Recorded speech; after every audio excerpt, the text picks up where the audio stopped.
I tell you. Each of my gurus, they poured their life on me. The clarity with which I can grasp all the great spiritual principles and explain. That is because of my ability to unclutch, which is a pure gift from Annamalai Swamigal. It is a simple gift from him. My ability to operate in Sahaja Samadhi, space of Paramashiva, gift from Isaki Swamigal.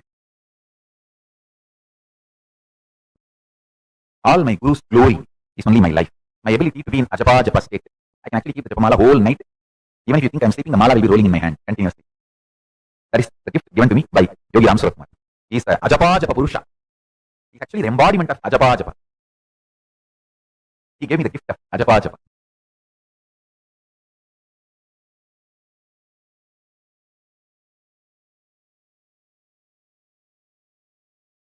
Peace alters the very DNA structure, genetic structure, the core Anu Mahat structure. Understand? Anoraniyan, Mahato Mahiyan. The consciousness in you is atom inside the atom, Mahat, more than Mahat. That Anoraniyan, Mahato Mahiyan.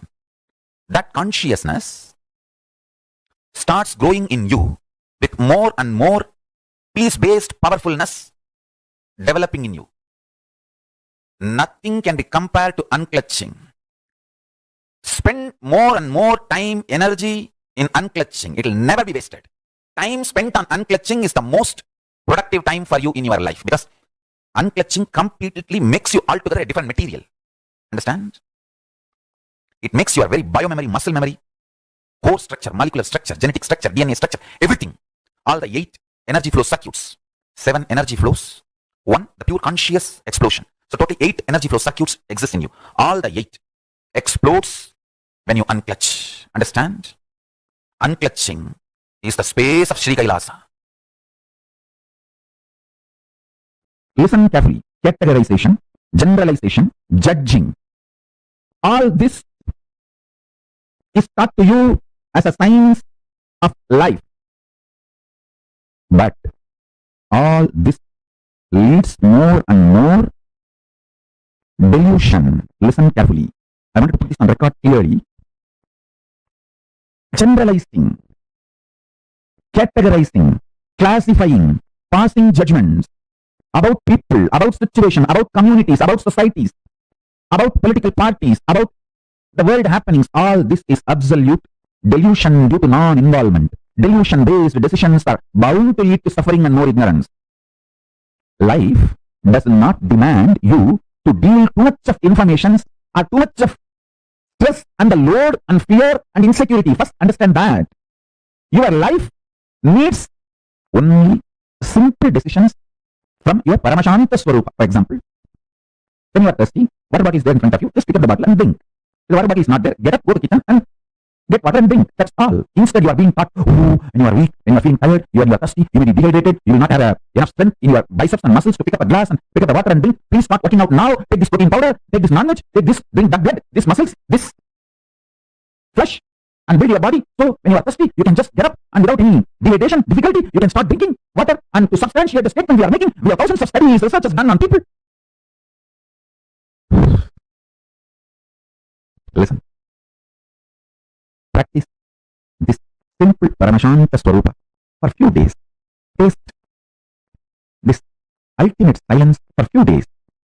Like these kids, when they are addicted to toffee, they'll keep the toffee in the mouth all the time.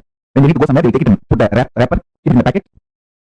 They'll go and do all their play and everything. They'll come back. When they're free again, they'll take it and put it in the mouth and start tasting it. In Tamil villages, we used to say, Kuchurai. Just like how the kids enjoy the coffee whenever they are free. Decide to enjoy the Paramashanta Swarupa. Ultimate peace who is sitting inside you whenever you have time. Just sit all the time. Happily in Paramashiva's space. Paramashanta. This whole cosmos is happening. Big bangs happening. Black holes happening. Universes manifesting. Playing. Merging. Time zones happening. Playing. Merging. You are there in the Paramashanta Swarupa as Paramashiva, witnessing this whole drama. If you just bring the oneness to your intellectual understanding and your inner cognition, apply that in every aspect of your life, relationships, health. Even if you have a simple headache, apply oneness as a first solution. You may ask how to apply oneness on headache. I'll give you very simple understanding. Just see where the pain is and see. Me, oneness within me, cannot be uncomfortable within me. If something is uncomfortable within me, then that me is not in oneness with me. Let me see where me is not in oneness with me. Just start searching for that.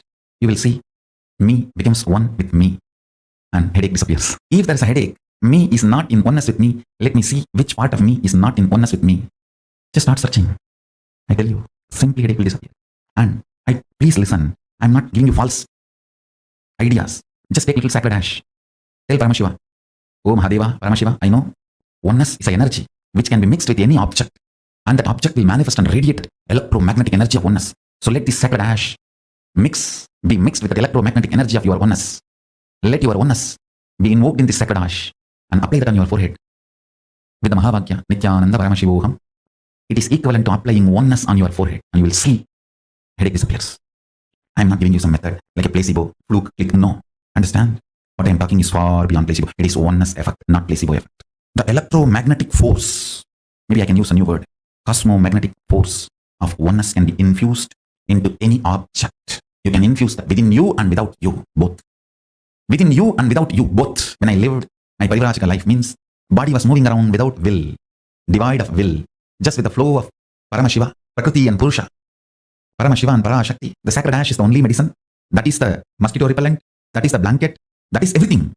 Cold, apply sacred ash. Mosquitoes, apply sacred ash. Animals are in the forest and they may attack you, apply sacred ash. For anything, applying sacred ash was solution. I'll take the sacred ash, invoke the powerful oneness cognition into it, the cosmo electromagnetic energy of oneness.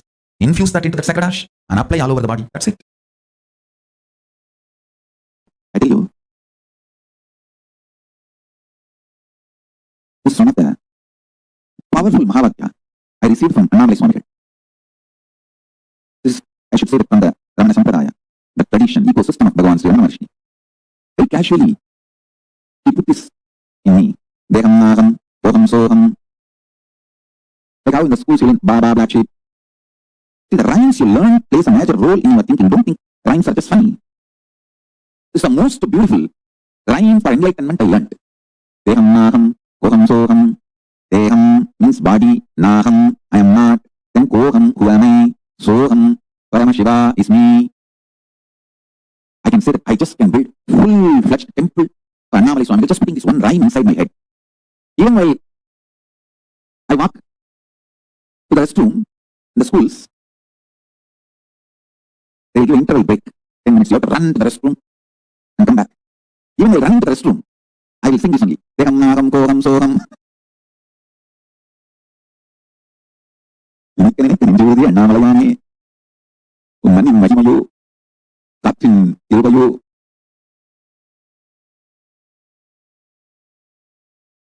Listen, the rhymes you cherish inside you matters.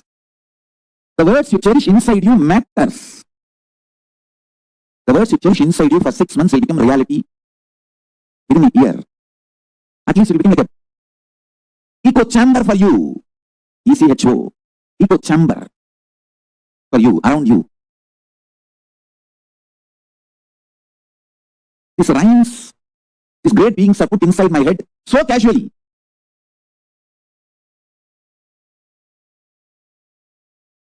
I started doing Annamalai Swami because he will give it candy and all that for the kids.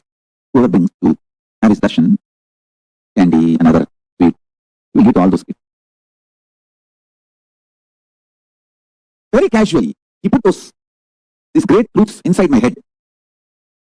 If you know little Sanskrit, you will understand this 4 word is the essence of whole Hinduism. Deham means body. Naham, not my core, me. Deham is mine, but not me. Naham, koham, then who am I? Soham, Paramashiva. Even when I am running to the washroom, from the class to the washroom, I will try to run. Deham naham koham soham, deham naham koham soham, deham naham koham soham. And run. Finish. Run back. Deham naham koham soham, deham naham koham soham. It's constantly going on with this, created a kind of an echo chamber around me. And if you remain hungry and put Mahavakya and powerful cognitions into your system, so much detoxification will happen. Literally 90% you will get established in oneness and enlightenment. You do not need mental work, you need physical work. Means we need to work only on your body. I have given you too much initiation, too much of powerful cognitions, and from here itself I can give enlightenment to you left and right, just like that. It's not at all a big job. In English, what you say, piece of cake. You use any word. Just, I need your body to be detoxified. So when I pour me in you, you can hold.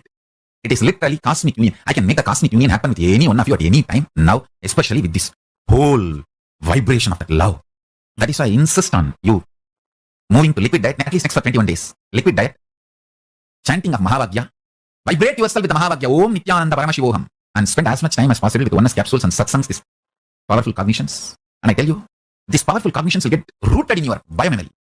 When you don't give the job of grinding food to your intestine, see, you have 3 things 24 hours happening in you: blood circulation, breathing, digestion. You cannot stop blood circulation. You cannot stop breathing. But if you just reduce the load of digestion, both get impacted. The breathing becomes very deep and the whole blood circulation becomes so pure. Consciousness, the pure Paramashiva, starts reflecting in your system more powerfully in higher frequency. I am giving you all the real secrets of Raja Vidya. I am giving you all the original secrets revealed by Paramashiva to Devi, Devi to Vishnu, Vishnu to Brahma, Brahma to Surya, Surya to the whole Surya Vamsa. And what Krishna says in Bhagavad Gita, that he gave the signs to Surya, and from Surya to Ikshvaku, Ikshvaku to Manu, and the whole Sampradaya, Surya Vamsa, Sarvanyapita. That whole parampara, whatever secret was stored with the kings, the Raja Vidya I am giving you. Work on body. Only middle class people work on mind. Kings, elite people work on body. Work on body, I am telling you. Middle class people eat and waste their life. Royal elite people don't eat. Just drink, build the body. Strong nervous system to hold the highest version of Paramashiva's love.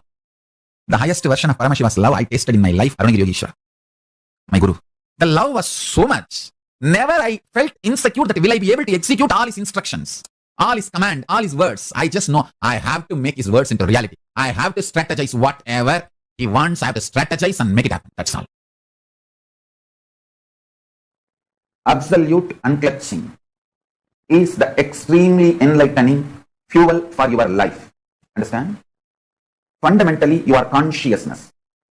What excites you, what triggers you into action, what makes you fully alive, awaken, that is your resource, your fuel. Listen, your fuel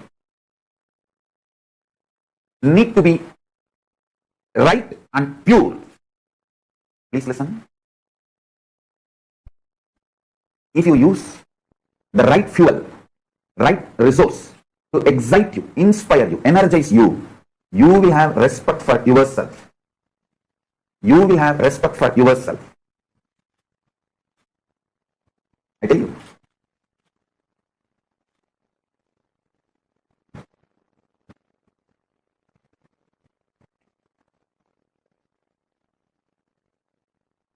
If you use meat as fuel for your body, slowly but very definitely, even you will lose respect for yourself.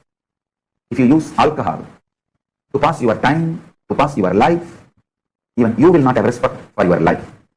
Hey, to be deluded in alcohol, why should you assume even one body? You asked Paramashiva, and Paramashiva gave you this body.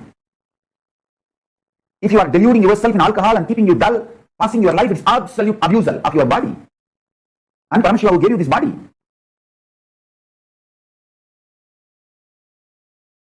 Understand?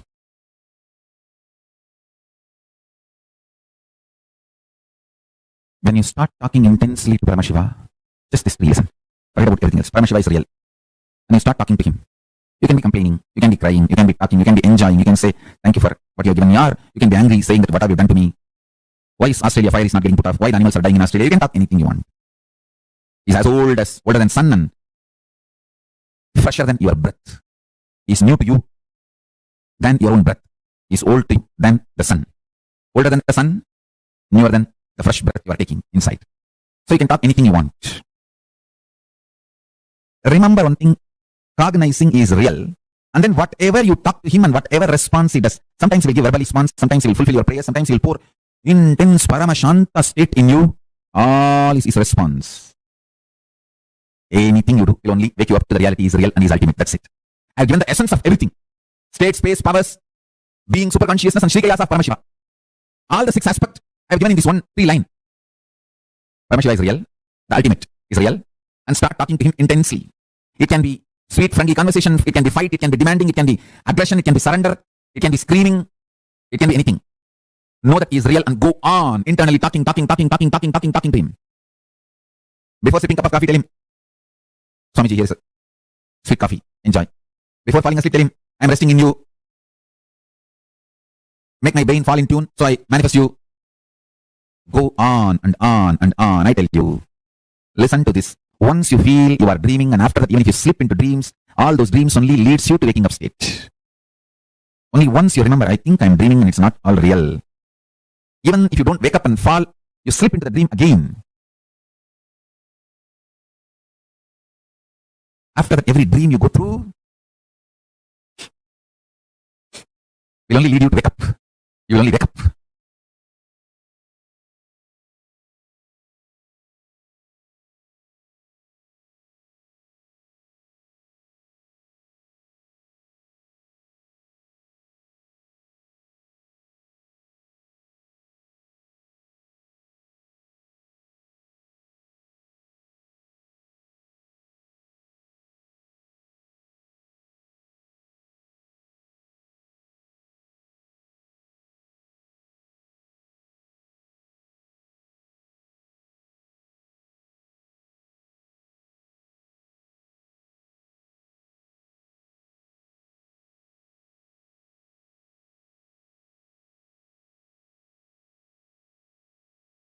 Nirvikalpa Samadhi is silence, soaked in silence, soaked inside the silence. Shanti, soaked inside the Shanti, soaked inside the Shanti. Listen. I'll repeat. Nirvikalpa Samadhi is silence, soaked inside the silence, soaked inside the silence.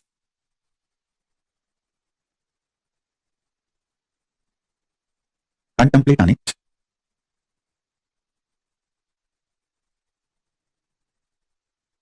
Contemplate on it.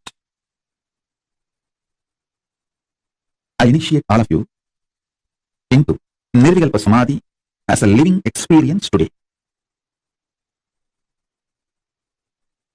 If you are a person using English as the language for your inner talk, use this line to meditate now. Silence, soaked inside the silence, soaked inside the silence.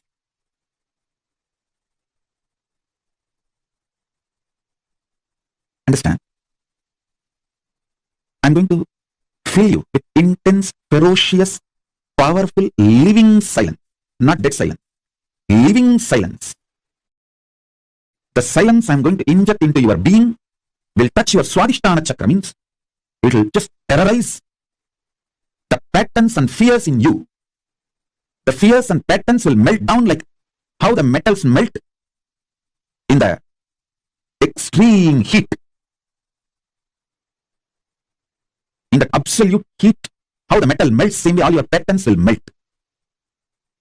So it is not dead silence. So listen carefully. It is not dead silence. It's a living silence. I initiate you into this living silence. So you are liberated from the patterns. I tell you, freeing yourself from the fear gives you the power to negotiate in life. Understand? Everything is negotiation in the life.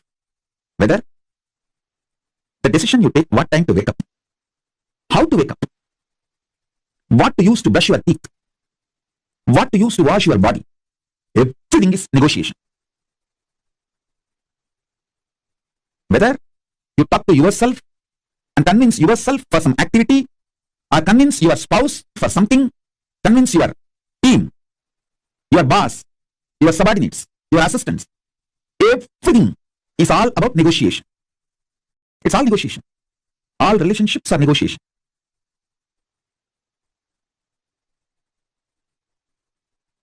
When your fear patterns melts away, you will be so clear about the negotiation with life. You will create such blissful, happy, powerful ambience around you. And you will know very clearly with whom you should negotiate, what, how. You will be the boss of your life if you master your fears an ability to negotiate. That's all. That's all is life. So with this infusing Nirvikalpa Samadhi in you, melting down your fears, I will empower you with negotiation power, negotiation skills. When you start negotiating in life, in business or personal relationships or with yourself, many times, even what time to sleep, what time to wake up, if you learn how to negotiate with yourself, you will be successful in all the lifestyle I am teaching. Intense involvement is the expression called Shakti, is directly proportionate to your ability to be in the space of Nirvikalpa Samadhi, Shivam. Ability to be in Shivam is directly proportionate to the manifestation of Shakti. Manifestation of Shakti is directly proportionate to your ability to be in Shivam. Put more energy, more attention, more awareness, more life into your ability to be in Nirvikalpa Samadhi, to build your capacity to be in Nirvikalpa Samadhi, Shivam.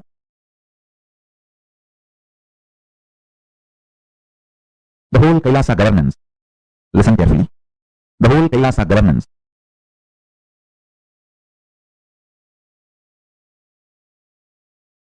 described elaborately in Agamas, Mahendra Agamas, Vidyaparam, Raya Agama.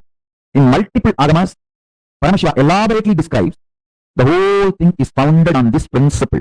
Your ability to be in Shivam is directly proportionate to your ability to manifest a Shakti.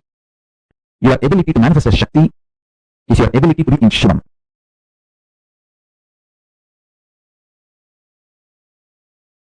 One of the biggest enemy stopping you experience Nirvikalpa Samadhi is your self-criticizing pattern. See,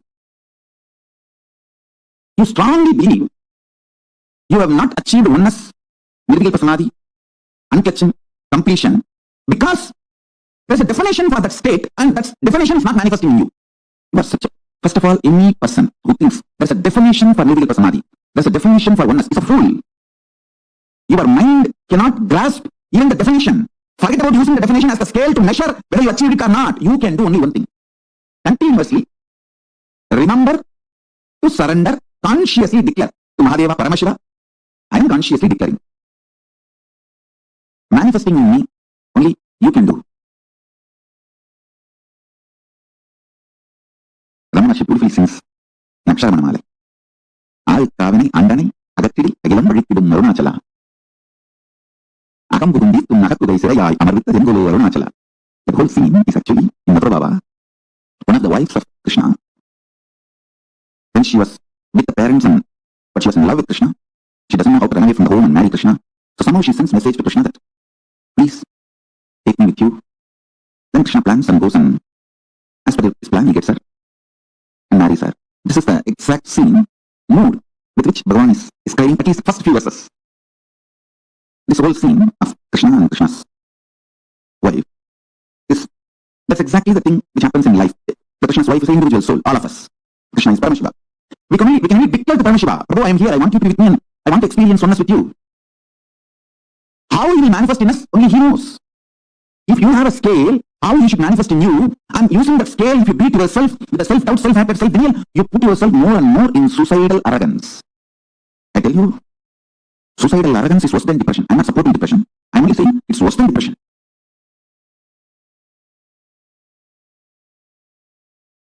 I'll tell you precisely exactly right attitude. Declare to Paramashiva, Prabhu, really, I personally do not know much about the way you exist. But as per your declaration in Vedas and Agamas and my Guru's confirmation, I have some idea about how you exist. Whether that idea is complete or not, I do not know. But what I know as me, I surrender unto you. I offer me to you. Please, you take away me and you. You radiate. Let you alone exist. Let me experience absolute oneness, Nirvikalpa Samadhi, unclutching, complete completion, or whatever, the highest state. I may not know the name or words to describe. Let me experience that. Declare it consciously. Remember one thing. Even if you are consciously enjoying somebody swimming, his brain activities, neuron activities mirrored in you. Even ordinary swimming, his neuron activities are mirrored in your brain. Can't you understand the great cosmic experience, existence, Paramashiva, when you surrender to him, his neuron activity, not mirroring you? Don't you understand? When you pray, when you decide to have feeling connection, when you declare to have oneness with Paramashiva, be assured simply his neuron activities mirror in your brain. How it should, you don't put a condition. Once you surrender and declare, whatever is happening, decide to know very clearly that is he manifesting. If you are even feeling irritated, what can be done? That is the way he is manifesting. Whatever he is manifesting. Go with that peacefulness, Shanta Swarupa. Then he sinks deeper and deeper into your being. Your being sinks deeper and deeper into his existence. Straight, simple, in one line I can say, source of all knowing is Nirvikalpa Samadhi. It is too easy to achieve because every breath takes turn touching your Nirvikalpa Samadhi space. Means if you are breathing from Nirvikalpa Samadhi. If that Nirvikalpa Samadhi stops reflecting on your body, it becomes dead.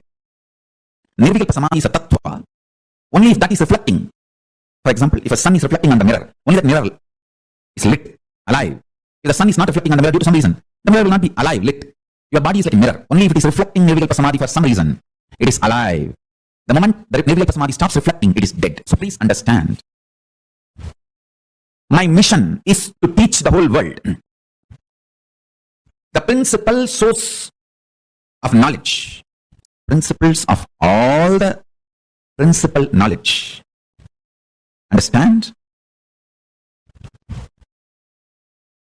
Is Nirvikalpa Samadhi. Exist and operate from Paramashanta Swarupa, Nirvikalpa Samadhi. So you will understand, even though operating in the binary logic, binary world, the binariness of the world is not ultimate truth. Ultimate truth is more than the binariness of the world. Understand? Good and bad, right and wrong, 0, 1. This binariness is easy for operation, does not mean it is ultimate truth. Only the higher science can refute what you know as science. If you operate from the Paramashanta Swarupa, Nirvikalpa Samadhi, you will understand the higher science.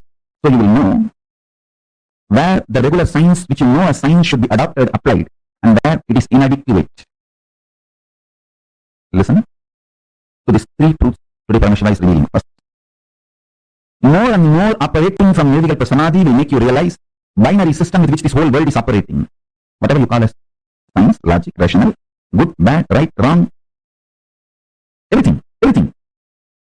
Almost everything you know below the sun and above the sun is binary. Whatever human mind can conceive, consume, conceptualize, cognize, everything is binary. Good, bad, right, wrong, 0, 1, there or not, it's all binary. Even your third possibility is mixture of this binary. Existence of binary and denial of binary and mixture of binary only forms even your third, fourth, fifth component and cognition. To understand, operating from Nirvikalpa Samadhi will make you understand binary is easy way for coexistence but not ultimate truth. You should know how to coexist beautifully, easily, sweetly, happily, and you should know the ultimate truth. That is the uniqueness of your existence. People who learn only how to coexist happily may have power over the human society. Power over the human society is not always the truth of the existence. Understand? Perpetual completion means ability to sit in the completion continuously without tiredness, boredom, without any incompletion able to move you. Without tiredness, boredom, without any incompletion able to move you. It is like a sit. Whenever incompletion comes up, relive and drop the incompletion. Again, just sit in the space of completion. It will almost look like the initial level, the person who has a diarrhea, how he runs to the restroom and comes back. And next 5 minutes again he runs to the restroom and comes back. Again he runs to the restroom and comes back. The initial it will look like that only. But in few minutes it will settle down. It may look like a wrong analogy. You can sit with open eyes or closed eyes, but you can't engage yourself in unconscious slumber, means sleeping. You can't engage yourself in just getting lost in the flow of thoughts. No. You only sit in the space of complete completion. I'm going to be here continuously encouraging you and guiding you. Listen. Listen to the instruction. You don't need to keep your eyes closed or eyes open. It's up to you. You want to keep your eyes open, keep it open. If you want to keep your eyes closed, keep it closed. It's up to you. But no thought current inside. You will sit in the space of completion. Any thought comes up is an incompletion. Then see the source. Why the thought? Feeling agitated, feeling irritated, feeling tired, feeling bored. Why the thought? See the source. When you started developing the same pattern, relive, complete, relieve, come back to completion. How many of you understand the process? Shall we start? It will not be difficult, I tell you, very easy it will be. Only first 10 thought you have to do completion, and then after that it is just a simple decision, you will be in the space of completion. That is all. Permanent pain is nothing but every individual separate thoughts continuously coming. There is no permanent, continuous. Broken leg, I had a hand fracture. Every thought of pain is continuous, not permanent. You can look in what mind says pain, from where the thought trend of pain is developing, how I am developing, look in, when you started developing, just see the thought trend and complete, relieve, you will see it disappears. So thought will cast the thought and you will be thoughtless. Understand? Completion is also one thought, which completes the incompletion. You will be in the space of completion. I tell you, you can complete even the life incidences happening. For example, if you are continuously abused, decide I am completing with this pattern. You will see suddenly, you will stop attacking the people who are abusing you. Your life incidents can be completed. What you are talking about, small pains. Yes. I think going to a little bit inside and relieving will help you. No, that hatred to go in is one more pattern. Yes. You can use anything you want, just come back to completion, that's all. You can. Everything in this session I'm trying to teach you is completion is your simple decision. That is in completion, that is what I'm telling. Run to the bathroom immediately, take a diarrhea patient. Complete, drop, and come to the space of completion. Actually, I'm teaching you to live in Nirvikalpa Samadhi. Perpetually living in Nirvikalpa Samadhi. Perpetually living in the space of Advaita.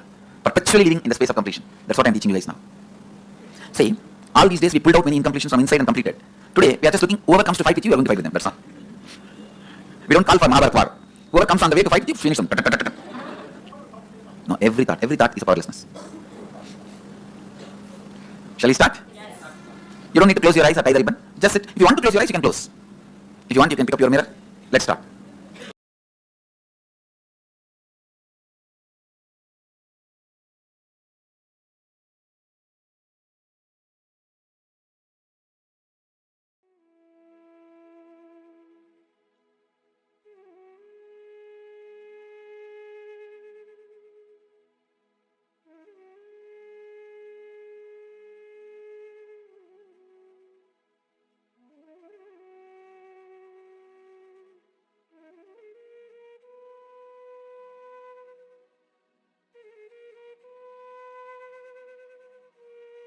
Learning about Maya, how the Maya operates and how we can break free from this Maya matrix.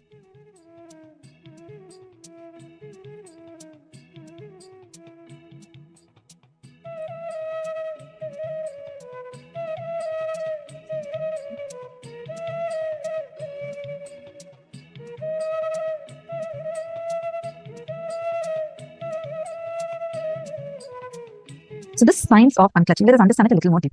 Many of you so far understood about how the shaft is created in us. We pick up various different thoughts. We pick up suddenly, you're remembering a particular incident. You remember a particular incident, you pick up, oh God, this is such a joyful incident. I remember my school days, it was so good. So you pick it up. Then suddenly you remember another painful incident. So then there's a painful incident that you remember. So you pick that up. Like this, you pick up various different incident by incident. You start remembering inside of you various different incidents that is causing either pain or joy inside of you. And you create the shaft of that pain or joy inside of you. How many of you are understanding about this shaft concept that Swamiji so beautifully explained to us? See, all the thoughts which are flowing are completely illogical, irresponsible, and independent. Take a moment now. Let us all take 2 minutes. Okay, we're going to time ourselves exactly. I'm going to start a timer of 2 minutes. And in this 2 minutes, let us write down all the thoughts that are coming inside us. Whatever thoughts that are coming inside us. Please start now. Just even if you're getting a random thought, oh, there is a dog barking, write that down. Suddenly you remember your childhood, write that down. Suddenly you're remembering your exam, write that down. Suddenly you're remembering your office, write that down. Whatever. Even if you're getting a statement saying, I don't have anything, I'm feeling blank, write that down. Okay, so let's start now. Please start writing this down.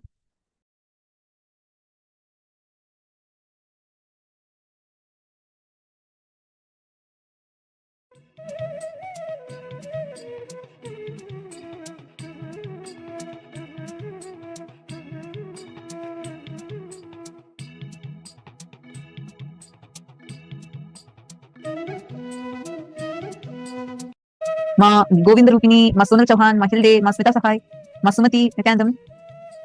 Please kindly come on camera. Look at a picture probably of your first school trip. Some moment. I enjoyed the kindergarten life. Not after that. Okay. I'm just reading some of the messages that each of you are posting. So now, actually go back to that life and see. Probably in the group photo of your school, when you see you're with all your smiles. Now it might feel like, yeah, I had such a good time back then. Life was so easy, simple. But when you were actually in your school, it was not always like that. You choose to pick up a few incidents and create a shaft out of it. Same way. Probably your marriage life. You feel like so bad, so painful. I so badly wish I didn't get into this at all. There are some moments like this, you really feel like this is so bad. This whole phase of your life is really a struggle, such a painful part. But even in that painful part, you are still joyful in many places. We tend to like do a morph video in our brain. We actually try to morph our life and try to edit off all the footages of your life where you are happy and try to create a new sharp saying, my whole life was painful. Same way, you try to cut off all the bad parts and just remember you pick up into a few clips that is continuously playing in your brain. Because this is a joyful incident. This is the second joyful incident. This is the third joyful incident. Wow, such a nice summer vacation I had. It was so happy. Like this, we all have some things, some incidents we clutch to and we create a shaft. How many of you are getting this? Now, this shaft you're creating is what you need to actually unclutch from. When the thoughts come, usually your mind will tend to connect it. Identify whether you're actually seeing yourself. Anytime any thought comes, immediately your mind is waiting to put a tag, whether it's painful or joyful, painful or joyful. And I'll try to classify. Not just these two. It can be related to worry, it can be related to guilt, it can be related to fear. One thought you'll get inside your mind saying, wow, today looks so pretty. Immediately there are 100 thoughts that are just rushing inside you saying, no, you actually don't look good like this, you don't look good like that. And you just put yourself down with that. Now, this is what we have been doing as a default lifestyle, where we're going clutching to things. Now, we're going to change it slightly. We're going to, instead of clutching, we're going to do something called unclutching. This unclutching, I think this word is coined by Swamiji. You won't find it in any Oxford dictionary. Unclutching, where any thoughts come, you're going to first witness it. Do not clutch to it. You're not going to create a thought consciously. You're not going to entertain a thought or destroy a thought. Like if you see, when you see the clouds passing, you just look at it, the clouds are passing. You're not connected to it. Same way, you're not going to clutch yourself to your thoughts. Just watch like how you see the clouds passing, watch your thoughts passing. Even if you slip and by mistake you're starting to clutch, and then again it's triggering some memories, unclutch. It's just a conscious decision. Now we're going to try this for a few minutes. Any thought comes, do not clutch it with your past experiences, do not clutch it with your past suffering or joy. When words come out of your being, instead of giving meaning to it, just see the source of the sound. See the sounds are raising in your inner space. The moment you give meaning, you become materialistic. Just for a few minutes. Anything that is trying to raise, just sit and unclutch. Keep deciding to unclutch, unclutch, unclutch. Let's start now. Just wait.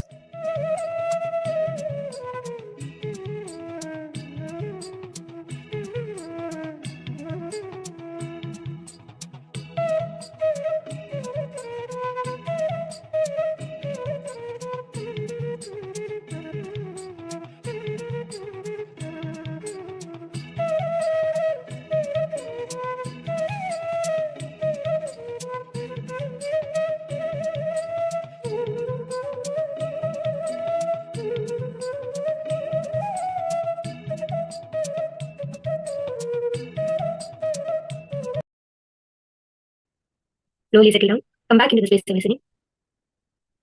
Yes. Now we are going to start with the power manifestation session. I hope all of you are excited for today's power. Today, we are going to be manifesting the power of materialization. How many of you have heard of this power before? For those who haven't, let us understand a little bit about this power. Materialization is where, just through the power of oneness, by closing your eyes and connecting to Paramashiva, you can materialize anything out of thin air into your hands. It can be solid, powder, liquid, it can be an object, it can be metal, it can be anything. Just being able to materialize at your will. How does that sound? Exciting, right? So how many of you are ready to manifest this power? Yes, so let me guide you into understanding and manifesting this power today. Swamiji beautifully says that manifesting this power of materialization is just being able to connect to the unmanifest formness. We are so conditioned that, like, for example, if there is something in front of me, I can pick it up, I can feel it, I can move it around, I can do what I want with it because I can see it, I can touch it, it's in my control. But actually, in Hinduism, we have this beautiful power, which is materialization, where we can just manifest anything out of thin air at our will. How is that possible? Swamiji actually explains it in a very simple way, as if it is just, reassembling the pieces of a Lego blocks. As simple as that. Swamiji says we can materialize anything out of thin air just through the space of oneness. So let us understand a little bit more about this power.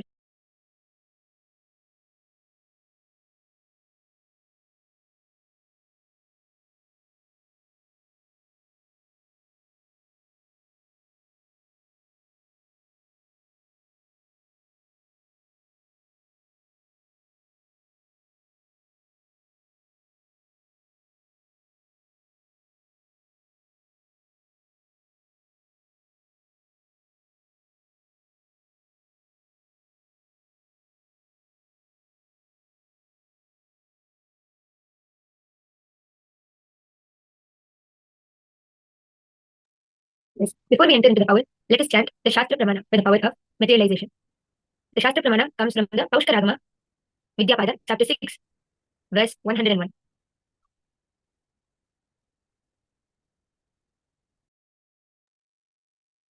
प्राप्त्यादयो गुणाः पञ्च योगिनः कारणात्मजाः मनसाभीष्टसंसिद्धे प्राप्तिर्नाम गुणालयः. This verse is from Paushkaragama, Vidyapada, 6th chapter, the 101st verse. Here, Paramashiva elaborately reveals the exact principles of the power of materialization, Prapti, the ability to create something. Paramashiva reveals the 5 powers beginning with Prapti, the arise of yogis through the internal Karana, the Karana Sharira, such as mind and others. The power of attaining whatever is desired by the mind is called Prapti. It is declared to be the abode of all desirable powers and abode which beings about all the desired qualities. Today, all of us are going to be manifesting this exact power.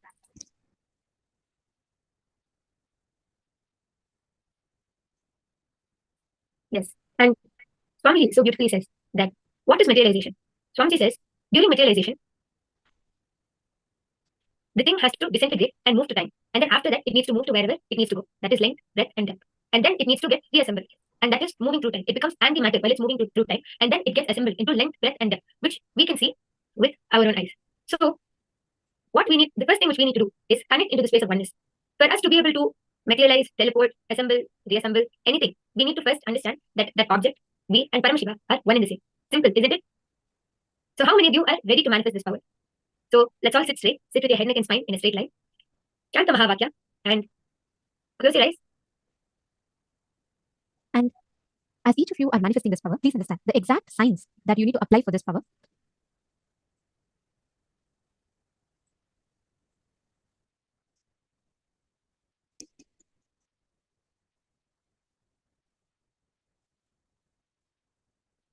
The exact science that we need to apply for this power, just as my yoga prana was explaining. We have tons of references as to how this power was a practically applied science.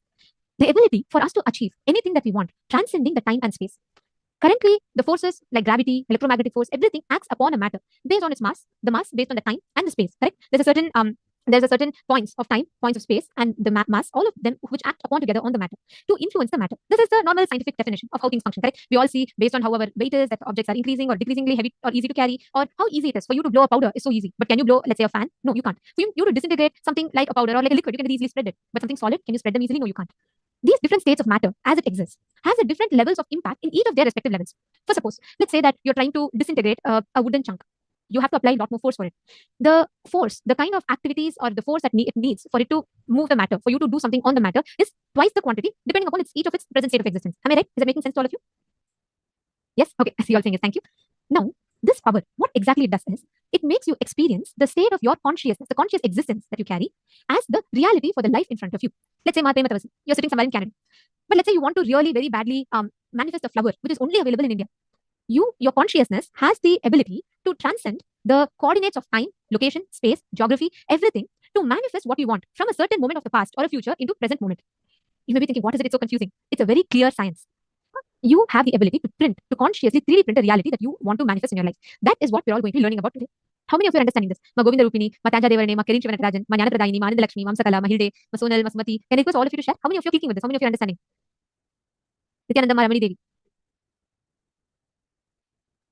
How many of you are clicking with this? How many of you are understanding the science of materialization? Okay, thank you, Ma Govinda Rupini. Thank you, Ma Prematavasi. I request all the others who are clicking with it to please post in the chat. This power of materialization is very practical. Ma, you're saying you understand it, but you feel it's a very advanced power. It is an advanced power. But the beauty here is, just through the initiation, we have the ability to manifest this power, where without being bound by any kind of state or the space that you are in, you'll be able to manifest. I'll just share with you all one Sakshi Pramana very beautifully. In one program, we had random participants from different places, like randomly chosen, and Swami initiated everyone to manifest this power of materialization. There were people from various different walks of life, from various different beliefs, understandings, various different things. All of them needed only one thing, Shakti Pada. The moment they connected to Swamiji and they sat, they actually started manifesting not just powders, they started manifesting pearls, rice grains, they started manifesting silver objects. I'll show you all the video. You all can see here. This was Swamiji initiating them in Shakti Pada. You can see the participants manifesting pearls, rice grains. You all can see here. These were all the different participants. They're all not sannyasis. They're all not initiated Adinavasis. They're all just participants from various different places. Here you can see pearl, diamond, emerald, diamonds again, pearls. This is Bhasma. And you can see a clear stripe of Bhasma being manifested on the palm. Please understand, materialization is a practical, actual, realistic science.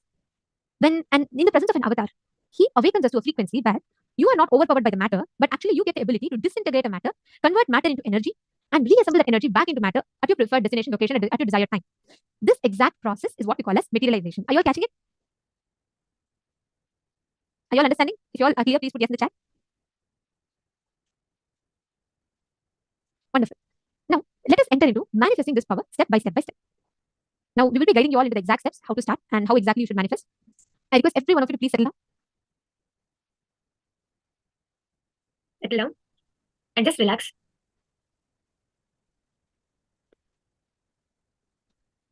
I request all of you to sit straight and start connecting to Swamiji through your third eye. Just close your eyes and start connecting to Swamiji through your third eye. Drop any thought, cognitions, any doubts, anything which starts coming up. Just surrender and drop that at Swamiji's feet. Start chanting the Mahavakya. And slowly you will see that your entire body, your mind, your consciousness, everything will start raising to another frequency. Start chanting the Mahavakya. And all of you can keep your hands like this for the materialization to happen. All of you can fold your hands in the Samana Mudra and keep your hands in your lap. Just make sure that there is, make sure nothing is there on your hands. Wipe your hands thoroughly. Make sure nothing is there. And keep your hands on your lap in the Samana Mudra. And just close your eyes. Some of you, whoever is here for the first time, you might be wondering, is it really true? Can I really manifest it? All of these doubts will start popping up in your mind. Even the doubts that I will be able to do it or will I be able to do it, whatever pops up, whatever thoughts come, just surrender it at Swamiji's feet. Just be in the space of oneness. Enjoy that space. And you will start seeing your entire body, your mind, your consciousness, everything will start raising to another frequency. You might feel some tingling sensation. You might feel heat. You might feel an extreme cold chill in your hands. Whatever it is, don't get scared. Just don't feel uneasy. It's all a part of the process. Just relax completely and connect to Swamiji. Start chanting the Mahavakya.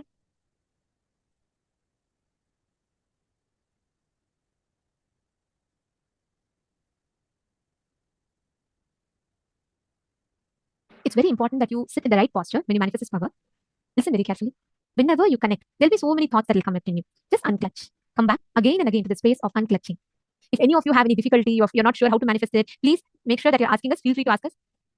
Ma, Megli Karen is asking, can you materialize nothing from nothing? Means not dematerialize, rematerialize. Ma, you do not necessarily need an object always. See, teleportation, like for example, when you're sending, let's say Swamiji is sending Basma. Swamiji many times said, from my Rudraksha, I will send you a Rudraksha. That time Swamiji is actually disassembling it and reassembling it back to you.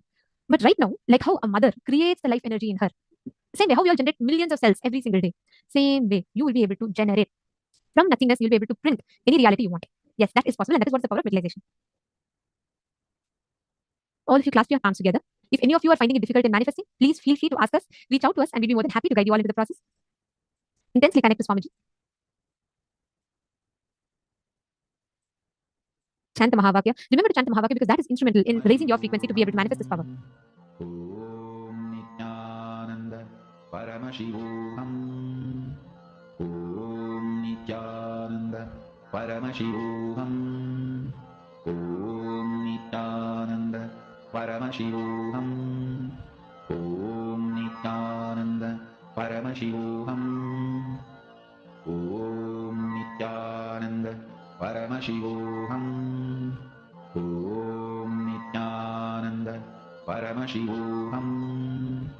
Om Nithyananda Paramashivoham. Om Nithyananda Paramashivoham. Om Nithyananda Paramashivoham. Om Nithyananda Paramashivoham. The Mahavakya. Intensely connect to Swamiji. The more and more you chant Mahavakya, the more and more you will see the frequency in which you exist will automatically start increasing. Suddenly you will see that the whole way of your existence, the frequency, will start beautifully increasing and manifesting as a reality for you. All those that are watching us on YouTube, all the viewers that are joining us from YouTube, please feel free to ask us any questions that you have. If you're feeling stuck at some point and you really need help, please do feel free to ask us. Om Nithyananda Paramashivoham. Om Nithyananda Paramashivoham. If you have any doubts, if any of you are finding it difficult, you're not sure how to manifest, yes, you can feel free to ask us. You can comment it and we'll be able to guide you all continuously. I'm seeing many participants sitting straight. Ma, Ramani, if you sit straight and do not as much as possible, keep your Sahasrara always open when you're manifesting powers. The Sahasrara chakra, and it's very important for you to have the breathing constant and continuous. Yes, thank you, Ma. Connect to Swamiji and visualize. Do not expect, not say, oh, Swamiji, you have to give me a pearl right now. It doesn't matter. But the key here is connecting to Swamiji, increasing your existence in the frequency. So you can manifest whatever you want. Paramashivoham. Om Nithyananda Paramashivoham. Om Nithyananda Paramashivoham. Om Nithyananda Paramashivoham. Om Nithyananda Paramashivoham. Om Nithyananda Paramashivoham. Om Nithyananda Paramashivoham. Om Nithyananda Paramashivoham. Om Nithyananda Paramashivoham. Om Nithyananda Paramashivoham. Om Nithyananda. Paramashivoham. Om Nithyananda. Paramashivoham. Om Nithyananda. Paramashivoham. Om Nithyananda. Paramashivoham.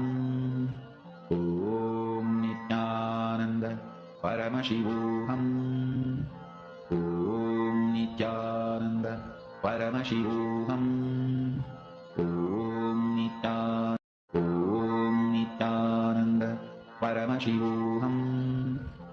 Yes. Om Relax. Nithyananda. Paramashivoham. Slowly relax. Om Nithyananda. You can all slowly open your eyes. Paramashivoham. Om Nithyananda. Paramashivoham. Om Nithyananda. Of you to please share with us. How many of you experienced? What was your experience in the last 20 minutes of manifesting this power? Can I request all the participants to take a few minutes, and all of you can head to the Facebook group, and I request all of you to post it there.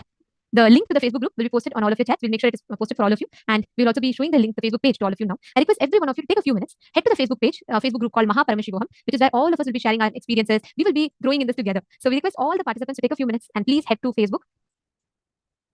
Yes, as you all can see here, please head to the group. This is Paramashivoham Facebook group. And the moment you come there, if you go on top, it'll give you an option to update a reel or photos or videos or a poll. So we request you to write whatever you think, whatever you have the insight, whatever you want to type, like whatever your experience was, you can type it and you can post it along with the photo or image of it.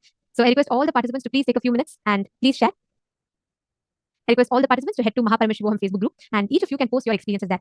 Sometimes you might have had a breakthrough, but sometimes let's say you could not, you felt stuck at some point. Please feel free to interact with us, share with us what was that point where you were stuck, where you wanted to manifest a breakthrough, where you're not able to move. Ma is asking, can we change a rock into a diamond also? Yes, you can. You can. It's a power. But it needs, that power of alchemy needs a higher level initiation, much higher frequency than materialization also. Yes, I see so many of you have posted. It's very nice to see actually all of you sincerely participating. Wonderful. Now, through the day, we're going to be training ourselves to this. It may not be that the very first time you're able to manifest, and that's totally fine, because this power of materialization itself is a very advanced power. So it is very important that you have the right experience, the right inner space, which acts like a fertile ground for you to start manifesting powers. So I'm going to request every one of you through the day, sit and make sure you're here being available to manifest, to practice, to experience the breakthrough inside of you. All right. Now, we're all going to be entering into the next session where we understand about Shakti, the absolute energy of the cosmos. How do we manifest that energy? What is the existence of that energy? What is that Kundalini Shakti that we have inside of us? Take a few minutes and you all can finish the post. And in the meanwhile, let us all listen to this amazing revelations on Kundalini Shakti from Swami.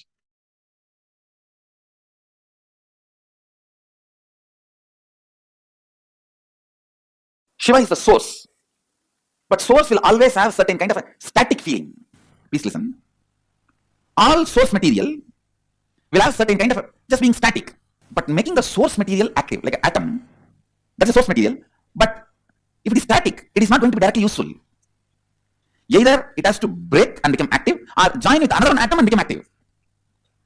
All of you understand what I am saying? See, atom just by being is not going to be directly useful. Either it has to join with another atom and become active, or it has to break and become active. Only when it becomes active, it is directly radiating energy, power. That's what we want. See, the source becoming dynamic. You always think leader means who doesn't do anything, just everything everyone does and he makes them all do and he just sits. But a real leader, the core of him will be more active than anybody under him. So the core need to be with Shakti, alive, active. So now you will see that very core becomes active. In a way, only when Shakti enters, Shava becomes Shiva. If Shakti is not there, Shiva is only Shava. See, only when the Devi sits, it becomes Pancha Brahmasana, means where the five gods, Brahma, Vishnu, Rudra, Ishana, Sadashiva, all the five make a seat. See, the five God means five activity: creation, maintenance, destruction, putting in people into delusion, and enlightenment, giving enlightenment. This five activity is done by five gods. All these five is the asana, seat for Devi, Shakti. When Shakti sits, it becomes Pancha Brahmasana. All the five become gods. When Devi is not sitting, it is Pancha Predasana, five body. So it is becoming active. That brings life. The excitement created by verbalization, excitement infused by visualization, excitement infused by the Kundalini awakening. Your consciousness waking up. These are the three levels of Shaktipada you go through. Every day in your life, these three Shaktipada, any one you go through. Or all three. But always in these three, something will be happening. If all the three are not happening, you will not be alive. You will be in depression. Literally dead, waiting for the breathing to stop. Waiting for the breathing to stop. These three fuels, verbalization instigated excitement, visualization instigated excitement, Kundalini instigated power. In these three, any one Shaktipada will be always happening in your life. Without all these three, you can't be alive. If all these three are not there, that's what I call depression. Or depression. To make it more raw. Stuck. Not knowing what to do, not moving what to do, not flowing with life. Understand? More and more getting comfortable with the Kundalini based excitement and functioning is Ishwaratva. Listen. Verbal inspiration, if it makes you functional, you will be a very logical person. Doing all the logical work, you will be so excited and you will be almost like a settled, you are in your best. I have seen few people. All they need is just a microphone. You don't even need to put volume. And they don't need people in front. Just a microphone and imagination that they can talk and people are there in the front. Enough. They are in their best. They don't care whether the people in the front are sleeping, sitting, listening. No, nothing matters. If you are visualization excitement person, you will forget even your food by painting or dancing or carving. I still remember there was a period in my life just decorating deities. I'll forget day and night. I tell you, decorating deities physically and taking care of the house physically is one of the best vatavarana for your muscle memory and biomemory. Anybody feels stuck in your life, feeling confused, stuck, confused, don't know what to do, no inspiration. Understand, when you don't have inspiration and you want to hold on to your outer identity, you want to continue to keep up your makeup and arrogance, you become worst cunning. Now, you have to make up for all your failures by lying. That's the worst way of building muscle memory. But I tell you, the best way of building muscle memory and biomemory. When you take care of the cows, you see, please understand, cow is not something I'm talking about because I'm born in Hindu tradition. Please understand, the very biomemory, muscle memory, DNA of the cow awakens certain energy in you, joy, peace, completion, sacrifice. No wrong fuel is possible. Fuel has to be right. Constantly having the Kundalini Shakti and spiritual strength as fuel, and that fuel moving you. And when that fuel moves you, every small action you do will be power manifestation. If you make a call, it will be a boon for him who is receiving. If you answer a question, it will be a solution for that fellow. Conscious resources. Awakening intense, pure, unclutched space. Listen to these two words. Conscious resources. Awakening, pure, unclutched space. These two supports one another. If you start manifesting power, conscious resource, that inspires you to unclutch. Unclutching makes you experience more conscious resources. More conscious resources makes you more unclutched. Like a Nirahara Samyama is one of the conscious resources. Ability to deal when your stomach is throwing tantrum. I need food, I need pizza, I need burger. Ability to handle your stomach when it throws tantrum is a conscious resource. And that inspires you to unclutch. And unclutching makes you manifest more conscious resources. And makes you manifest powers. When you manifest power, you know the Kundalini Shakti oozing out from inner space and does wonderful, miraculous things around you. Please understand, the essence is basically awaken your Kundalini Shakti. Awaken your Kundalini and raise it to the highest peak frequency. When the Kundalini moves inside the system, at different areas it experiences different frequency. Raise it to the highest frequency and celebrate the life, enjoy the life as you want with this extraordinary, overflowing, excessive, luxurious life energy. Understand? That's the word I have to use. Only when you are, please understand what I am saying now, even medically verified statement. Only if you have an excessive energy, these muscles even expand in smiling. Understand? Otherwise, how people smile, you know?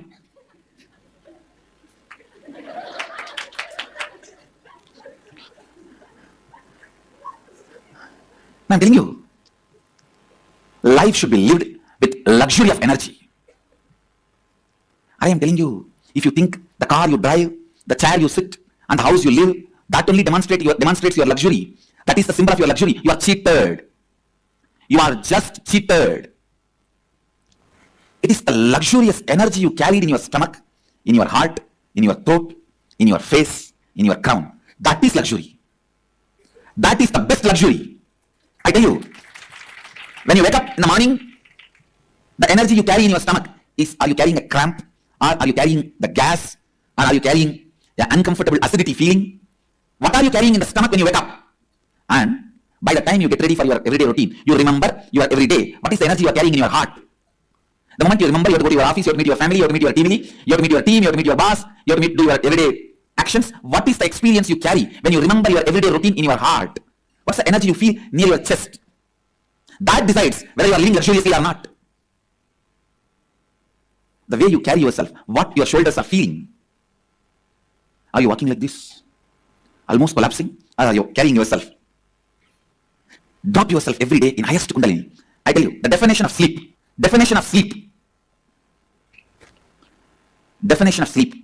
You should never feel tired, bored when you close your eyes and rest your body.